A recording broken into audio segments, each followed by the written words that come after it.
Hello students, welcome to my channel Online Biology Tutorials. In this video, we will talk about chapter number 10 Microbes in Human Welfare.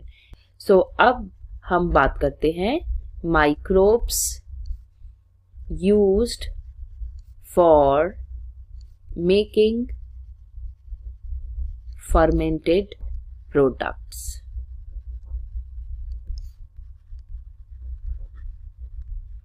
Okay तो हम fermented products की बात में हम basically house hold products की बात already कर चुके हैं लास्ट वीडियो में, राइट। यहाँ पे हम बेसिकली बात करेंगे कि कैसे माइक्रोब्स यूज होते हैं ब्रूअरी इंडस्ट्री में। अब ब्रूअरी इंडस्ट्री क्या है? ब्रूअरी इंडस्ट्री अल्कोहल की प्रोडक्शन से डील करती है, okay. So microbes are used in the brewery industry for producing alcohol, right? अब यहाँ पे सबसे ज़्यादा important organism है yeast, जिसका scientific name है Saccharomyces cerevisiae, okay? Saccharomyces cerevisiae, this you have to learn. Yeast again मैं बताती हूँ आपको कि ये एडिबल फंजाई है। मीन्स फंजाई ज़्यादातर हमारे लिए हार्मफुल होते हैं, बट यीस्ट जो है वो एडिबल फंजाई की कैटेगरी में, बिकॉज इसमें ऐसा कोई पॉइजन नहीं होता। अब आप सब लोगों को पता है कि यीस्ट जो है वो क्या करता है? फर्मेंटेशन करता है। और फर्मेंटेशन से हमें क्या मिलता है? हमें मिलता है फर्मेंटेशन प्रोसेस से इथेनॉल। इसी इथेनॉल को हम इथाइल अल्कोहल भी कह सकते हैं, right. So all these keywords which I have written on my screen, इसी को आप सेंटेंसेस की फॉर्म में लिख सकते हो। That microbes are used in the brewery industry for alcohol production. The main microbe that is used for this purpose is yeast or Saccharomyces cerevisiae. Yeast is an example of edible fungi, and even you can write this thing in the bracket while you are discussing or writing a sentence. Yeast by fermentation produces various alcoholic products, okay? अब यहाँ पे आपको book में एक word लिखा हुआ है malt. सो आप लोगों को पता है कि बहुत सारे अल्कोहलिक ड्रिंक्स होते हैं, जैसे to name a few, it is beer, whisky, brandy,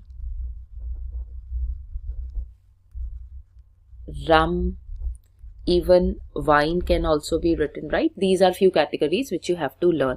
अब क्या होता है, अगर हम बियर की बात करें तो बियर में हम बेसिकली क्या करते हैं? बार्ले सीड्स को वाटर के साथ डिप करके रख देते हैं। तो उसके बाद जो आपका प्रोडक्ट आता है उसको हम कहते हैं, barley seeds they will get germinate, and उसके बाद हम इस वाले मीडियम में अंदर डाल देंगे यीस्ट। अब आप यीस्ट डालोगे तो ऑफ कोर्स फर्मेंटेशन होगा। सो यहाँ पे जब हम यीस्ट डाल देते हैं तो यहाँ पे आपको क्या होता है? एक प्रोसेस होती है फर्मेंटेशन की। बार्ले में जब होती है तब हम उसे कहते हैं माल्टिंग, ठीक है। और माल्टिंग से आपको क्या मिलता है? माल्ट मिलता है।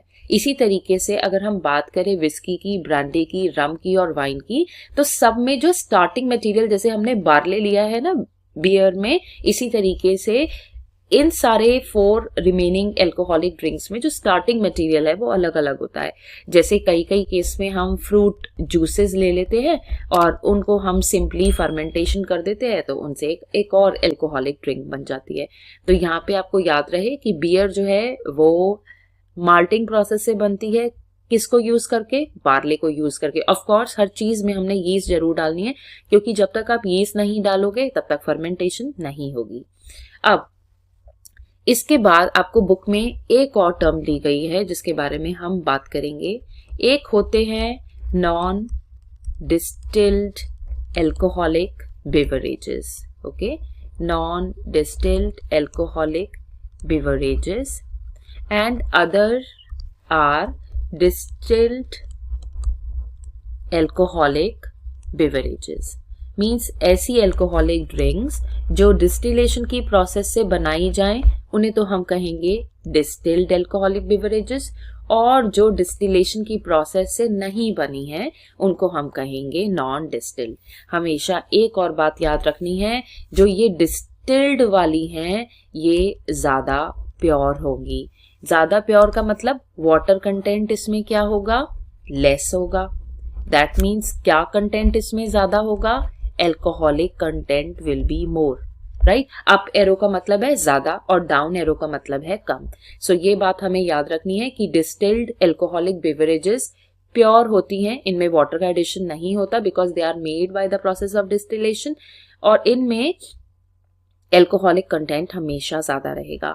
सो अब अगर एग्जाम्पल्स आते हैं कि कौन सी ऐसी एल्कोहलिक बेवरेजेस है जो कि डिस्टिल्ड में आती हैं, तो यहाँ आपको ये नाम याद करना पड़ेगा, विस्की, ब्रांडी और रम, राइट। ये सारे के सारे आपके आते हैं डिस्टिल्ड एल्कोहलिक बेवरेजेस में, राइट।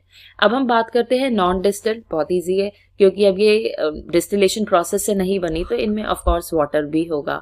तो इनमें जो एल्कोहलिक कंटेंट है वो वेरी वेरी हाई नहीं होगा, right. Alcoholic content will not be very very high, and examples include beer and wine. So beer और वाइन दोनों इसकी कैटेगरी में आते हैं, right. I hope it is clear to you. So अगर ये टॉपिक आता है कि माइक्रोब्स को कमर्शियल प्रोडक्ट्स बनाने में कैसे यूज करते हैं, तब भी आप ब्रूअरी के बारे में मेंशन करोगे, क्योंकि अल्टीमेटली एल्कोहल्स जो बनती हैं वो मार्केट में ही सोल्ड होती है, राइट। सो कमर्शियल प्रोडक्शन के लिए भी माइक्रोब्स का यूज होता है, और सेकेरोमाइसिस सेरेविसी सबसे इम्पॉर्टेंट ऑर्गेनिज्म है इस रिस्पेक्ट में।